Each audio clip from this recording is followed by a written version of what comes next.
Paderu ITDA పరిధిలో ఉన్నటువంటి అన్ని పంచాయతీల నుండి ప్రతి ఒక్క సర్పంచ్, ప్రతి ఒక్క ఎంపీటీసీ, ప్రతి ఒక్క జెడ్పీటీసీ, ప్రతి ఒక్క ఎంపీపీ, అన్ని పార్టీల కార్యకర్తలు, రైతులు, విద్యార్థులు, నిరుద్యోగులు అందరూ కూడా మన ఆదివాసీ ప్రాంతానికి స్వతంత్రం కోసం పోరాటం చేయడానికి ఐటీడీఏకి పెద్ద ఎత్తున ప్రజానికం వచ్చి మనం చేస్తున్నటువంటి ఆదివాసీ హక్కుల కోసం, రిజర్వేషన్ కోసం చేస్తున్నటువంటి పోరాటాన్ని విజయవంతం చేయవలసిందిగా కోరుతున్నానన్నారు. 26వ తారీఖున పాడేరులో అన్ని రాజకీయ పార్టీలు, అన్ని సంఘాల నాయకులతో మీటింగ్ పెట్టడం జరిగింది.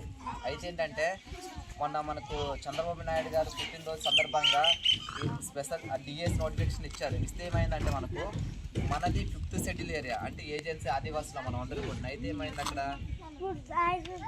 మన పాడేరు ఐటీడీఏలో 400 టీచర్ పోస్టులు ఉంటే కేవలం రిజర్వేషన్ లేదని చెప్పేసి 24 పోస్టులు మాత్రం మనకు వస్తుంది.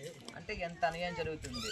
ఇక్కడ చూసుకున్నట్టయితే ఈ ఐటీడీఏలో పాడేరులో 100కి 99% మన ఎస్టీ వాళ్ళే ఉంటాము. ఒక్క పర్సెంటేజ్ 2% మాత్రమే లేని వాళ్ళు ఉంటారు. అలాంటప్పుడు కూడాను మనకు రావాల్సిన ఉద్యోగాలు మొత్తం కూడా మనకి ఇవ్వకుండా వేరే వాళ్ళకి ఇస్తే మనం ఎలా కోరుకుంటాము? అందుకని చెప్పేసి మీరు అందరూ కూడాను వీటి గురించి తెలుసుకొని యుద్ధం చేయాలి. చంద్రబాబు నాయుడు గారు అన్నారు ఏమని, ఎలక్షన్ మూమెంట్లో అరకు వచ్చినప్పుడు కొన్ని లక్షలాది మంది సమక్షంలో నేను కానీ ఆంధ్రప్రదేశ్ రాష్ట్ర ముఖ్యమంత్రి అయితే మీకు జీవో నెంబర్ 3 మళ్ళీ ఇస్తాను, ఏజెన్సీ వాళ్ళందరికీ 100% రిజర్వేషన్ ఉద్యోగ అవకాశాలు ఇస్తామన్నారు.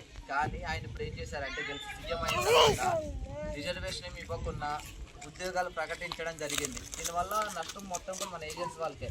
ఈరోజు జీవో నెంబర్ 3 అంటే టీచర్లు ఉద్యోగాలు ఒక్కటే కాదు, మన పిల్లలు ఉన్నారు, మీరందరూ కూడా దీనికోసం స్కూల్స్కి, కాలేజ్కి వెళ్ళి చదివిస్తున్నారు. ఎంతో డబ్బు ఖర్చు పెట్టి బాగా చదువుకున్నామా, చదువుకుంటే రేపు పొద్దున ఉద్యోగాలు వస్తాయి అంటున్నారు. ఈ రిజర్వేషన్లు పోతే మనం ఎంత చదువుకుని సార్ మనకు ఉద్యోగాలు ఉండవు.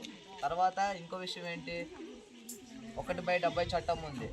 ఆ చట్టం ఉంది కానీ మన ఏజెన్సీలో వాళ్ళందరూ కూడా మనం ఇక్కడ బ్రతకాలి, మనకు సొంతంగా పట్టాలు ఉన్నాయి. కానీ ఇవన్నీ కూడా తీసేయడానికి ప్రభుత్వాలు సిద్ధం చేస్తూ ఉంది. కానీ మీరు ఇక్కడ చూసుకుంటే విద్యార్థులు, రాజకీయ నాయకులు, రైతులు అందరూ కూడాను పెద్ద ఎత్తున ఉద్యమం చేయగలిగితే మాత్రమే మనకున్నటువంటి రిజర్వేషన్లు కాపాడుకోగలుగుతాము. అందుకని చెప్పేసి ఈ నెల 30వ తారీఖున ఎప్పుడు బుధవారము పాడేరులో మన ఆంధ్రప్రదేశ్ రాష్ట్ర వ్యాప్తంగా కూడాను ఎక్కడెక్కడైతే మన ఎస్టీ వాళ్ళు ఉన్నామో, ఆదివాసులో ఉన్నామో అందరూ కూడాను ప్రతి ఐటీడీ కూడా ముట్టడి చేస్తూ ఉన్నాము. కావున ఈ గ్రామం నుండి చాలా ఎక్కువ జనాలు వచ్చి అక్కడ ఉద్యమంలో పాల్గొవాలని చెప్పేసి నేను కోరుకుంటున్నాను. తప్పకుండా మీరు అందరు రావాలి. వస్తారు కదా అందరూ? ఎందుకంటే నాకెందుకులే, నేను చదువుకోలేదు, నేను రైతు అనుకుంటే రేపు పొద్దున వచ్చి మీ భూములు పట్టుకెళ్ళిపోతే ఎవరిని అడుగుతారు?